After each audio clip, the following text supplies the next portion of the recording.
Okay, so the second thing that we want to do with circles is we want to start talking about how they intersect with lines, and there's basically three different possibilities if you have a circle and a line just chilling in an infinite plane. Option one is that the line and the circle just don't meet. You have a circle over here, you have a line over here, there is no intersection between the two. Option two rather, is that the line glances off the circle. In other words, it's a tangent to the circle, and we are going to be using some circle theorems a little bit later, but not quite today. And option three is that it crosses through the circle. It's worth saying that a line that goes through a circle is called a chord, or at least it's a chord from there to there, and that might come up. Most importantly, we need to remember that with algebra, the number of solutions to an equation is the same as the number of intersections between those two graphs. So we're going to use that fact. Other than that, this is basically quadratic simultaneous equations. So we've got a question here. We want to find where y equals x plus 5 meets the circle of radius root 29, centre 0, 2, and we want to sketch what this looks like. So the first thing we're going to need to do is to find the equation of the circle.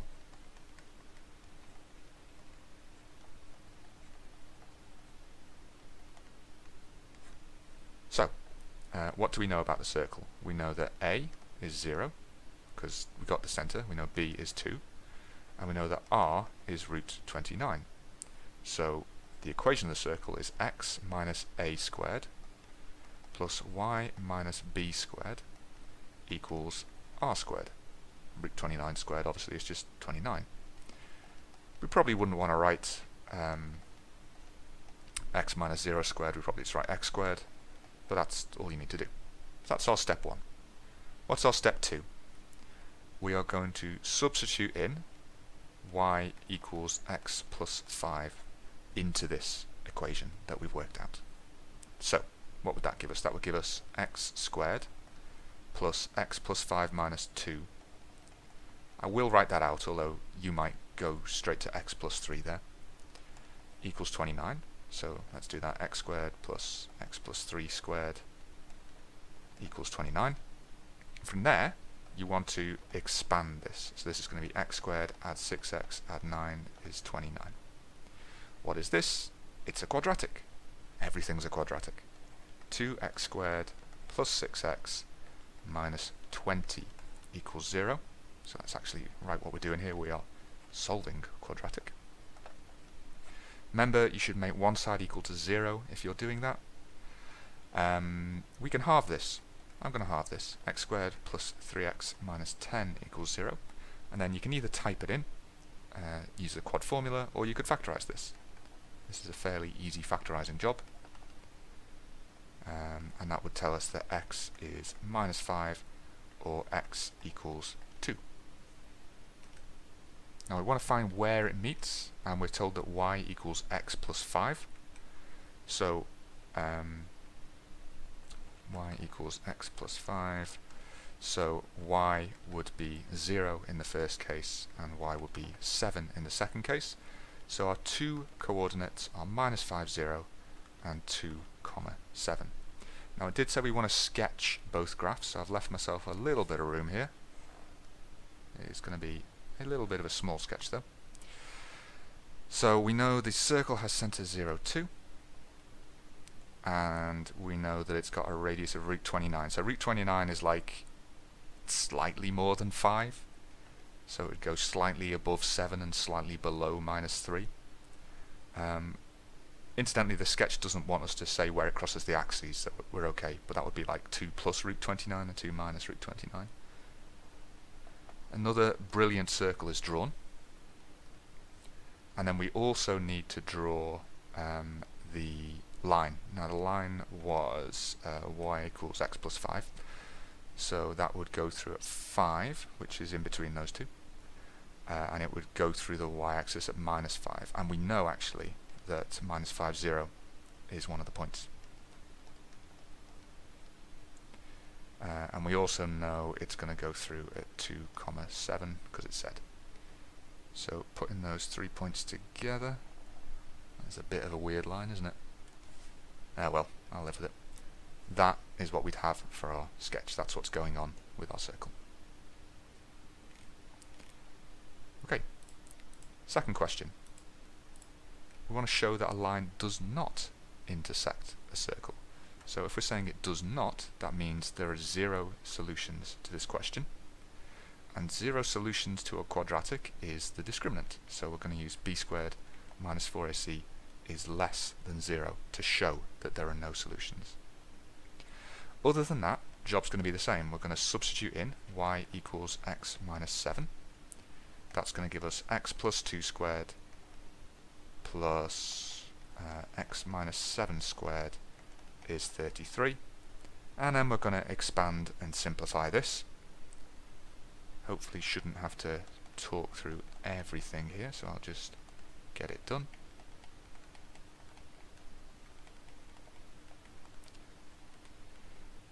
Collect terms.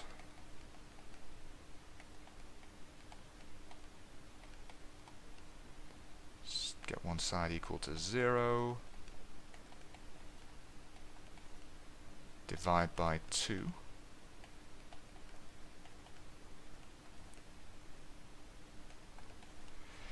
I guess that second step wasn't really necessary, but there we go. Okay, yep. And then you could try and solve it and it would say no solutions, but if you want to show there are no solutions, we need to use discriminant. So we're going to find b squared minus 4ac. B is equal to minus 5, a is equal to 1, c is equal to 10. So minus 5 comma squared. Take away 4ac is equal to 25 minus 40 is equal to minus 15, which is less than 0. If the discriminant is less than 0, this implies there are 0 solutions.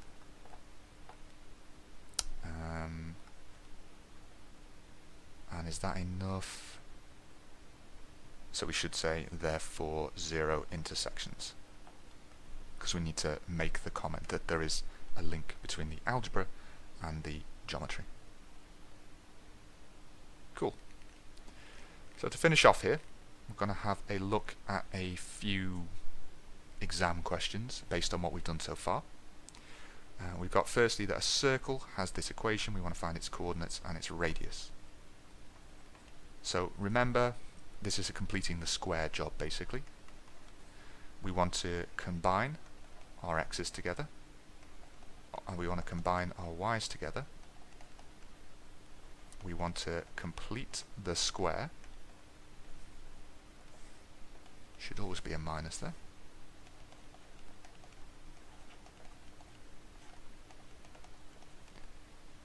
And equal to 12. And then we want to collect all of our constants together. So we've got x plus 4 all squared plus y minus 6 all squared, and then we can take the 16, the 36, that's 52, to the other side is 64. We can get from this that a is minus 4, remember you always change the sign, b is 6, and r squared is 64, so the radius is just 8. So we can say that the centre is minus 4, 6, and the radius is 8. That's our part A. Now part B wants us to show that PQ has a length n root 3. Okay, need to step back a bit. P and Q lie on the circle, and the origin is the midpoint of the chord that links them. I think we have to sketch this out, really. So we know the centre of the circle was at minus 4, 6.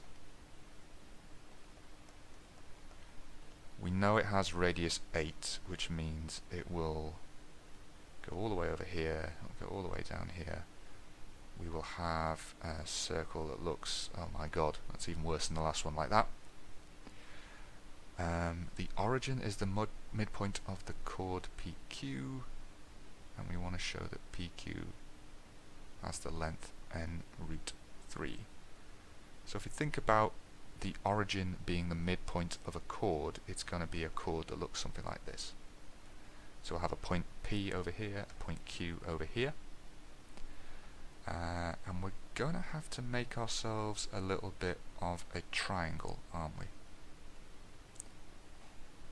So we know that this midpoint of our chord is the origin. We also know that radiuses and chords meet at right angles. We know that this could be a right-angled triangle. So we could put a little right angle in there. Oh, and we know the length of the radius is 8. So what we need to do is we need to find the distance from the center to the origin. So I want to find the length of, should I call this C, the center? Yeah, I want to find the length of OC. So all that would be 4 squared and 6 squared, wouldn't it? Because it's going to 0, 0. Which would be square root of 52, or 2 root 13. And then that gives us our right angle triangle that we can actually deal with. So our right angle triangle, zooming in a little bit, has a length here of 2 root 13. We want to find this length here. We know this length is 8. So we can use Pythagoras to say that 8 squared minus 2 root 13 squared, which we know is 52, is equal to x squared. So that will give us 64 minus 52 is x squared, so 12 equals x squared. So x is equal to the square root of 12, which is 2 root 3. But we want the length of PQ, and that is just half the length of PQ, because that was x. And remember, going back to the question, show that PQ has length n root 3. So PQ is equal to 2x is equal to 4 root 3. So I mentioned that circle theorems are going to start coming into it, and that was one of them, which is that a chord and a radius meet at a right angle. And they bisect as well. Right, last question to consider. We've got a circle with centre x squared plus y squared, etc. We want to find its centre, its radius, and we want to do some work with, I think, a discriminant based on show that stuff lies outside the circle. So, start off, we want to complete the square. So, collect our x's together.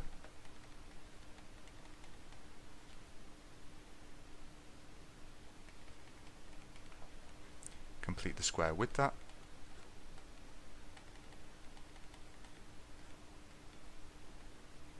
Should be taking away 2 squared and 6 squared. And then put all the terms on one side, or all the constant terms on one side.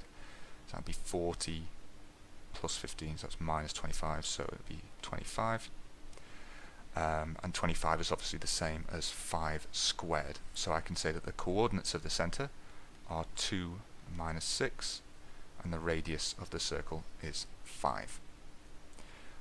Explain why the circle lies entirely below the x-axis. So that's interesting. An explain question. Now, I would normally explain using a graph, because I think that's generally the best way to approach any question with circles involved. We know that the centre is 2 minus 6. We know that the radius is 5. That means it's not going to reach the x-axis. We can sort of see that from our diagram. So how would we explain? We would say that. We would say centre is 2 minus 6 and radius is 5. So I guess the highest point of the circle is 2 minus 1. That would be this point here. And therefore that's entirely below the x-axis. Alright, so firstly we need to show that PC squared equals k squared plus 12 squared plus 25. So that's just the distance from P to C. So it's just a case of going PC squared is equal to 5 minus 2 squared plus k plus 6 squared, which is 3 squared plus k squared plus 12k plus 36. 3 squared is 9, so that's k squared plus 12k plus 45. Okay, done. So part 2, where it says hence show that that's bigger than 0. Well, if that's the distance from P to C squared, that's got to be greater than 25. If it was equal to 25, it would be on the circumference. If it's greater than, it's beyond. So we can say overall what we worked out. So we can say k squared plus 12k plus 45 is therefore bigger than 25. So k squared plus 12k plus 20 greater than 0. And that's what we needed to show. Find the possible values of k. This is a quadratic inequality, so you should always sketch it. If you want to solve a quadratic inequality, you need to find the key points. That should be 0 over there, shouldn't it? You need to find the key points, so we need to factorize this. So this will be k plus, what goes into 20 and 12? 10 and 2. K plus 10 and k plus 2 is greater than 0. So that would give us our key values of minus 10 and minus 2. This is a positive quadratic.